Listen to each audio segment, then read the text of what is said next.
Bayangin kamu ikut kemah 7 hari di sebuah tempat bernama Kebun Jengkol. Awalnya cuma hutan dan bangunan tua peninggalan Belanda. Tapi di malam pertama, jam 7:09, seorang siswi melihat gadis kecil bermata biru berdiri di ujung lorong.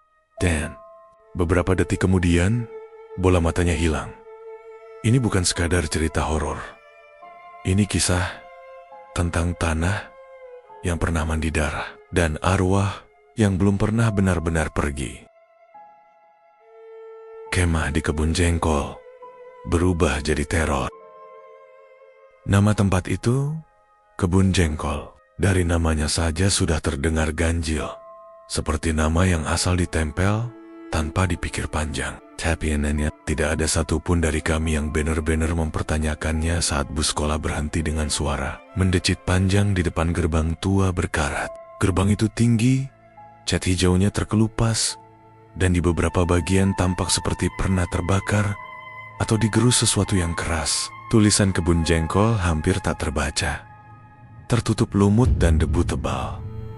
Riri turun paling belakang, bukan karena dia sengaja, tapi karena kakinya terasa berat sejak bus melambat memasuki area perkemahan. Tas ransel di punggungnya terasa menekan, bukan cuma karena isinya, tapi karena dadanya ikut terasa sesak. Ada rasa tidak nyaman yang muncul tiba-tiba, seperti ketika seseorang berdiri terlalu dekat dari belakang. Padahal saat itu tidak ada siapa-siapa. Udara di sana dingin, menusuk kulit, bertolak belakang dengan matahari yang masih tinggi di atas. Kepala seharusnya siang terasa hangat, tapi Kebun Jengkol seperti punya suhu sendiri. Angin bertiup pelan, membawa aroma tanah basah dan dedaunan tua. Hutan di sekeliling tampak terlalu rapat.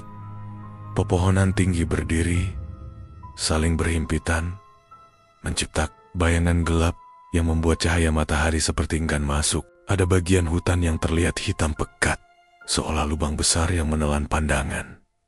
Merinding gak sih? Bisik Gea, teman sekamar Riri, sambil merapatkan jaket dan mendekatkan tubuhnya. Riri hanya mengangguk pelan. Dia tidak mau cerita kalau sejak tadi telinganya berdengung halus, bukan seperti suara serangga atau angin, tapi lebih mirip bisikan jauh yang tidak jelas katanya. Kadang seperti memanggil nama, kadang seperti orang menangis tertahan. Riri mencoba menganggapnya cuma perasaan, efek capek setelah perjalanan panjang. Kegiatan Jumbara PMR ini dijadwalkan berlangsung selama 7 hari. Ada beberapa sekolah dari berbagai daerah yang ikut. Lapangan utama langsung dipenuhi aktivitas. Tenda-tenda didirikan berjajar, tali temali ditarik, dan panitia sibuk membagi kelompok. Suara tawa, teriakan, dan instruksi terdengar bersahut-sahutan, mencoba mencairkan suasana. Namun, tidak semua peserta ditempatkan di tenda. Sebagian, termasuk kelompok Riri, diarahkan ke sebuah wisma tua peninggalan Belanda yang berdiri agak terpisah dari lapangan. Bangunannya besar, dindingnya tebal, cat kremnya mengelupas hingga memperlihatkan warna kusam di bawahnya. Jendela-jendela tinggi dengan kaca buram berderit pelan saat tertiup angin. Atapnya menjulang, memberi kesan bangunan itu lebih tua dari usia siapapun yang berdiri di depannya. Begitu melangkah masuk, hawa dingin langsung menyergap. Lantainya dari ubin besar yang sudah retak di sana-sini. Setiap langkah menghasilkan bunyi gema pelan, seperti ruangan itu terlalu kosong atau terlalu luas. Bangunannya kayak rumah sakit lama, komentar Bila sambil tertawa kecil, mencoba bercanda. Tapi tawa itu terasa janggal. Suaranya tidak memantul, tidak bergema, seolah-olah langsung diserap oleh dinding tebal wisma itu. Bahkan Riri merasa udara di sekitarnya mendadak lebih berat. Kamar-kamar dibagi. Riri satu kamar dengan Gea, Nadia, dan Erin. Tempat tidurnya sederhana, ranjang besi dengan kasur tipis. Di sudut kamar ada lemari kayu tua yang pintunya sedikit miring saat Riri menyentuhnya. Kayu itu terasa dingin, jauh lebih dingin dari suhu ruangan. Malam pertama tiba tanpa kejadian berarti. Kegiatan berjalan normal, makan malam, apel singkat, lalu istirahat. Riri berusaha menenangkan diri. Dia menutup mata sambil mendengarkan suara serangga malam dari luar jendela. Mencoba meyakinkan diri bahwa semua ini hanya rasa cemas berlebihan. Namun, entah berapa lama dia terlelap, Riri terbangun dengan jantung berdebar kencang. Jam digital di meja kecil di samping ranjang menyala redup, menunjukkan angka jam 7:09 malam. Riri merasa ada yang memperhatikannya. Bukan perasaan samar, tapi keyakinan yang kuat, seperti tatapan yang menekan kulit. Dia membuka mata, perlahan, pandangannya tertuju ke pintu kamar yang terbuka sedikit. Dari celah itu, terlihat lorong wisma yang remang-remang. Di ujung lorong, tepat di dekat tangga kayu, berdiri seorang gadis kecil. Gadis itu mengenakan gaun putih sederhana, rambutnya pirang, dikepang dua dengan rapi. Kulitnya pucat bersih, dan matanya biru terang, menatap lurus ke arah Riri tanpa berkedip. "Noni Belanda?" gumam Riri tanpa sadar. Kata itu meluncur begitu saja dari bibirnya, seolah sudah lama tersimpan di kepalanya. Gadis kecil itu tersenyum, senyum yang tenang, polos, hampir manis. Lalu dia melangkah mendekat. Langkahnya tidak berbunyi, gaunnya tidak berkibar, tapi jaraknya semakin dekat. Saat tinggal beberapa langkah dari pintu kamar, senyum itu perlahan runtuh. Kulit wajah gadis itu mengelupas seperti cat tua. Perlahan, lapis demi lapis, memperlihatkan daging gelap di bawahnya. Mata biru itu memudar, lalu lenyap. Yang tersisa hanyalah dua lubang hitam berair, meneteskan cairan kental ke pipi pucatnya. Riri menjerit sekuat tenaga. Lampu kamar langsung menyala. Nadia bangkit panik. Erin dan Gia ikut terlonjak. Pintu kamar dibuka lebar. Lorong di luar kosong. Tidak ada gadis kecil. Tidak ada siapa-siapa. "Kamu mimpi?" kata Nadia cepat, meski suaranya bergetar dan wajahnya sama pucatnya dengan Riri. Riri menggeleng pelan. Napasnya masih tersengal. Dia tahu apa yang dia lihat itu bukan mimpi. Terlalu nyata, terlalu dekat. Riri menarik selimut sampai ke dada. Matanya tak lepas dari pintu kamar. Dia tahu, sejak langkah pertama menginjak kebun jengkol, ada sesuatu yang ikut terbangun. Dan malam itu, Riri sadar satu hal. Apapun yang tinggal di tempat ini sudah melihatnya, dan itu baru permulaan. Hari ketiga, teror mulai terasa lebih nyata, seperti sesuatu yang sebelumnya tertidur, kini pelen-pelen membuka mata. Sejak pagi, Riri sudah merasa tidak tenang. Kepalanya sering terasa berat, dan setiap kali dia menoleh ke arah hutan, dadanya mendadak sesak. Beberapa peserta mulai mengeluh mimpi buruk. Ada yang bangun sambil menangis. Ada juga yang mengaku mendengar suara langkah di sekitar tenda saat malam. Panitia mencoba menenangkan, bilang itu hanya sugesti karena lokasi perkemahan memang sunyi. Riri tahu itu bukan sekadar sugesti. Malam itu, setelah lampu wisma dipadamkan, Riri terbangun dengan perut mules yang tak tertahankan. Jam di ponselnya menunjukkan jam 23:41. Dia mencoba menahan, tapi rasa tidak nyaman itu makin menjadi. Dengan senter kecil di tangan, Riri akhirnya memberanikan diri keluar kamar menuju kamar mandi belakang, yang letaknya terpisah dari wisma. Bangunan kamar mandi itu tampak lebih menyeramkan di malam hari. Dindingnya dipenuhi lumut hijau tua. Beberapa bagian mengelupas hingga memperlihatkan batu bata kasar. Lantainya licin dan dingin, membuat langkah Riri harus ekstra hati-hati. Bau apek langsung menyergap hidung, campuran tanah basah, air tergenang, dan aroma besi tua yang berkarat. Di dalam, suasana sunyi. Terlalu sunyi. Riri masuk ke salah satu bilik. Saat dia menutup pintu, terdengar suara tetesan air dari keran wastafel di luar bilik. Padahal Dia yakin tadi keran itu tertutup rapat. Setelah selesai, Riri melangkah keluar dan berdiri di depan wastafel. Tangannya gemetar saat memutar keran dan membasuh wajah. Saat dia mengangkat kepala, napasnya terhenti. Di cermin yang buram dan retak di beberapa sudut, terlihat sosok berdiri tepat di belakangnya. Seorang perempuan berambut panjang menjuntai, menutupi sebagian wajahnya. Kulitnya pucat kehijauan, bibirnya kebiruan, dan matanya menatap kosong ke arah pantulan Riri. Kuntilanak? Riri ingin berteriak, tapi suaranya seolah tertahan di tenggorokan.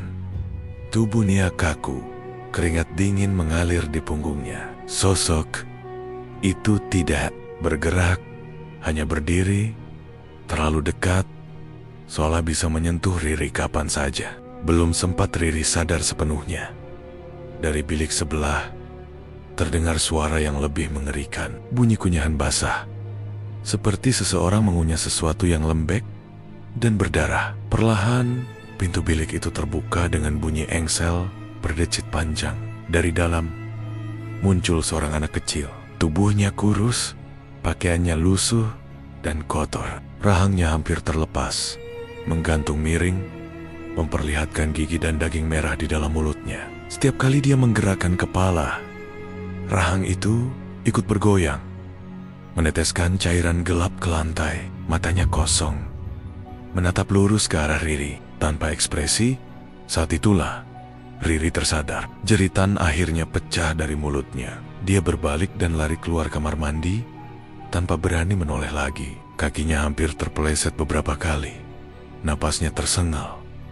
Dadanya terasa seperti mau pecah. Pigechu Kiliwer.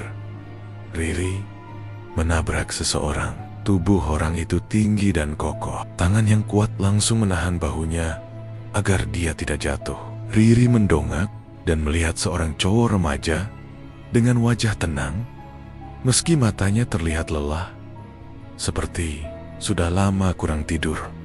"Kamu bisa lihat ya?" tanyanya pelan. Suaranya rendah dan tidak panik sama sekali. Riri hanya bisa mengangguk sambil terisak. Cowok itu memperkenalkan diri. Namanya Altov, dari sekolah lain yang juga ikut jumbara. Tanpa banyak bicara, Altov mengantar Riri kembali ke Wisma. Anehnya, sepanjang jalan, Riri merasa lebih ringan, seolah tekanan di dadanya berkurang. Sejak malam itu, Altov sering muncul di dekat Riri.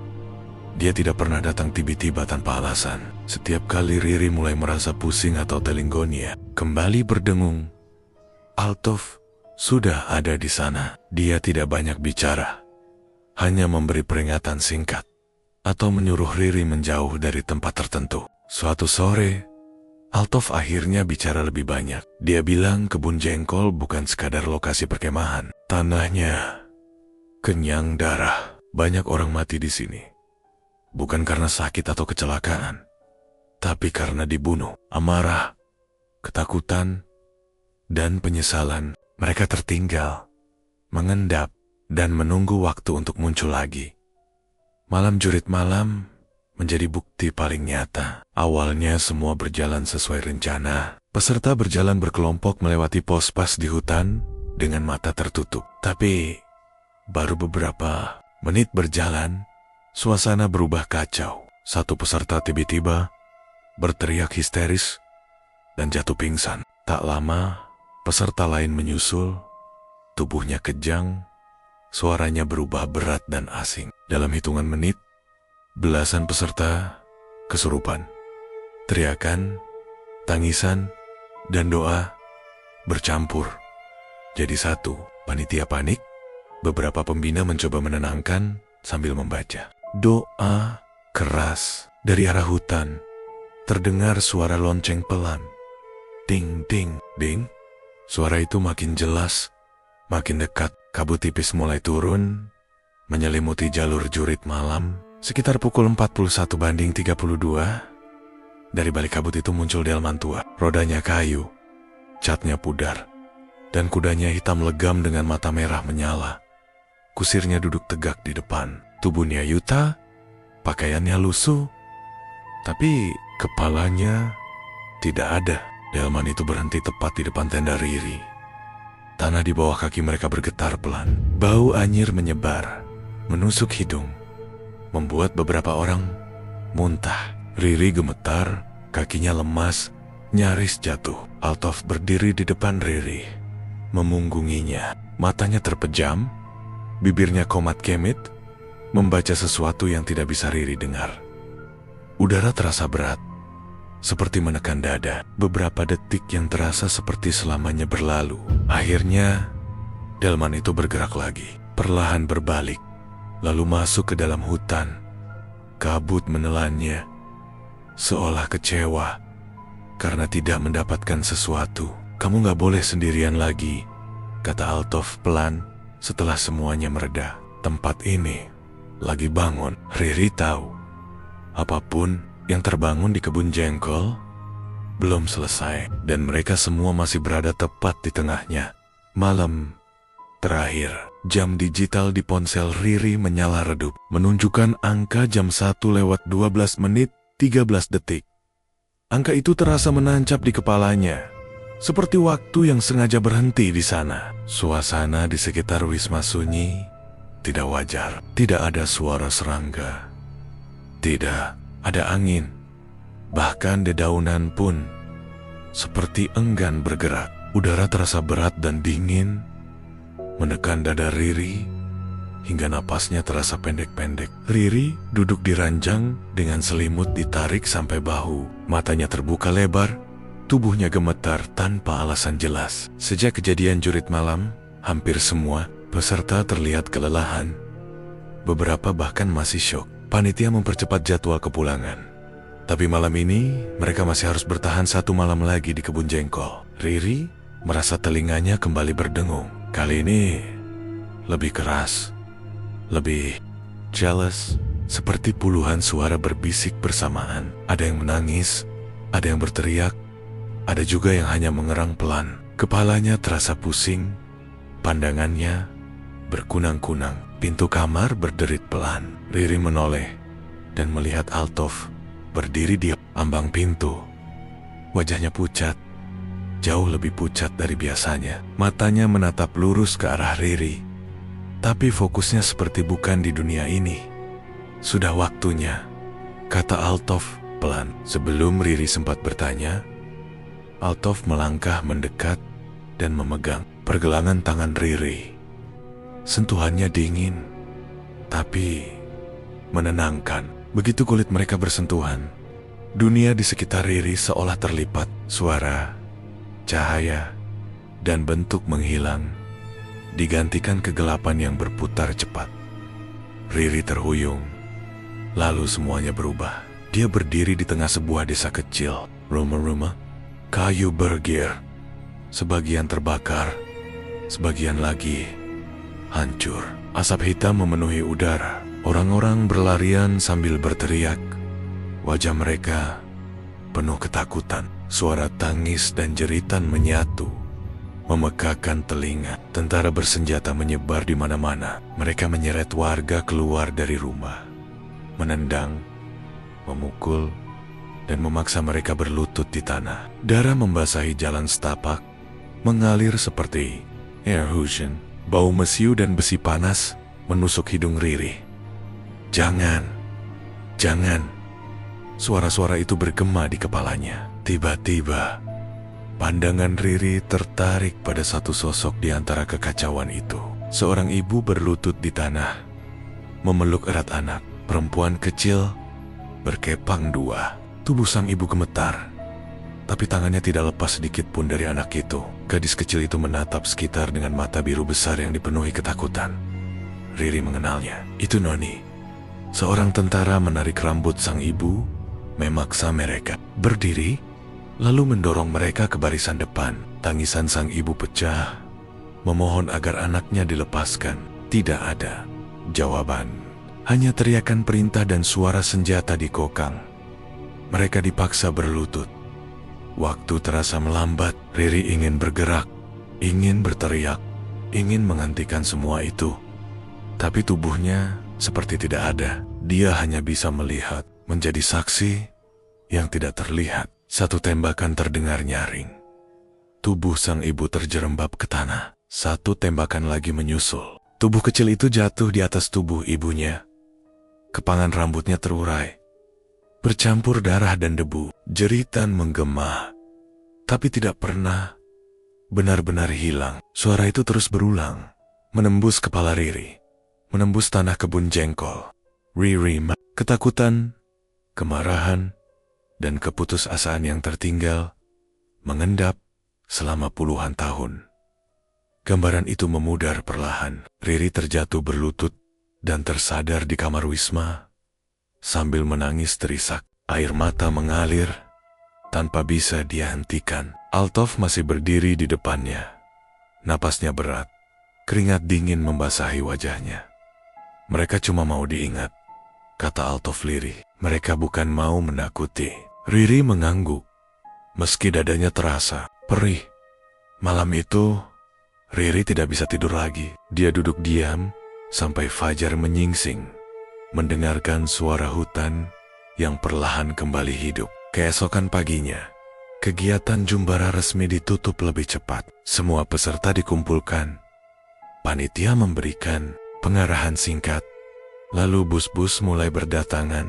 Tidak ada yang bercanda, tidak ada yang tertawa. Semua ingin segera pergi dari kebun jengkol. Riri berdiri di depan Wisma untuk terakhir kalinya sebelum naik bus. Perasaannya campur aduk, antara lega dan sedih. Saat dia hendak berbalik, sesuatu membuatnya menoleh ke atas. Di jendela lantai 2 Wisma itu, berdiri gadis kecil berkepang dua.